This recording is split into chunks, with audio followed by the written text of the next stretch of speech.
La côte sud du Pakistan, face à la mer d'Arabie, attire de nombreux commerçants chinois. Ils sont d'ailleurs les premiers importateurs de produits de la pêche en provenance du Pakistan. Rainbow Chin achète du poisson au Pakistan depuis 15 ans. Il passe chaque année près de 2 mois sur place pour sélectionner les espèces dont les Chinois raffolent le plus. Ce sont des têtes de méduse. Nous les exportons vers la Chine et les vendons sur les marchés. C'est un produit que les Chinois aiment manger. On les garde dans un conteneur avec du sel pendant 6 jours pour les conserver avant de les exporter. Mais depuis 2 mois, Rainbow Chin ne quitte presque pas l'usine pakistanaise avec laquelle il travaille lors de son séjour à Karachi. Il limite ses déplacements. Il y a quelques semaines, des Chinois ont été tués dans un attentat terroriste. La sécurité n'est pas très bonne en ce moment au Pakistan. Je ne sors que pour aller au supermarché pour acheter des produits de première nécessité. Je dois être accompagné de 2 policiers lorsqu'on sort. Ce n'était pas le cas auparavant. Hier, avec des amis, la police ne voulait pas qu'on se promène dehors.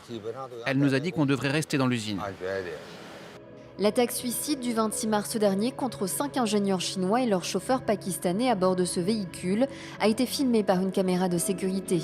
Elle a eu lieu dans la province de Khyber Pakhtunkhwa, frontalière de l'Afghanistan. Les victimes travaillaient sur un barrage hydroélectrique construit par une entreprise chinoise. 10 jours avant, un convoi chinois avait été pris pour cible dans une autre attaque terroriste dans le sud-ouest du pays.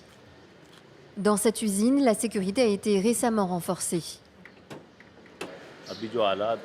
La dégradation de la situation et les incidents qui se produisent sont inacceptables.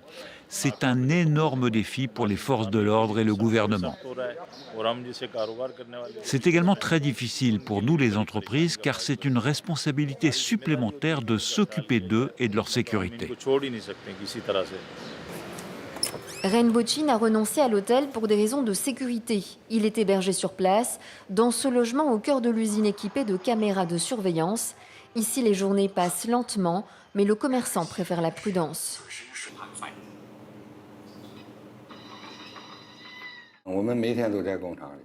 Je reste ici tous les jours. Je ne sors pas parce que la situation n'est pas très bonne. C'est très ennuyeux. La seule chose que je peux faire à la maison, c'est boire, dormir ou manger. Ou si des amis viennent, on passe du temps ensemble. La situation en Chine est différente. Là-bas, on peut sortir et faire tout ce qu'on veut. En Chine, la sécurité est très bonne. Leurs auteurs sont l'État islamique, les talibans pakistanais, des séparatistes baloutches ou autres groupes armés.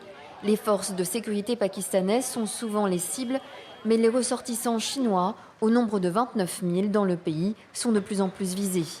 Cet enseignant de mandarin qui vit à Islamabad depuis 36 ans a vu la situation se dégrader récemment.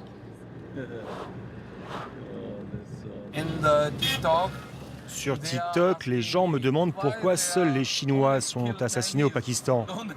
Pourquoi ils ne s'en prennent pas aux autres? Je réponds que peu d'expatriés d'autres pays travaillent dans les zones dangereuses. Presque seuls les Chinois le font. Il y a des problèmes de sécurité à Karachi et encore plus à Quetta, où c'est très dangereux.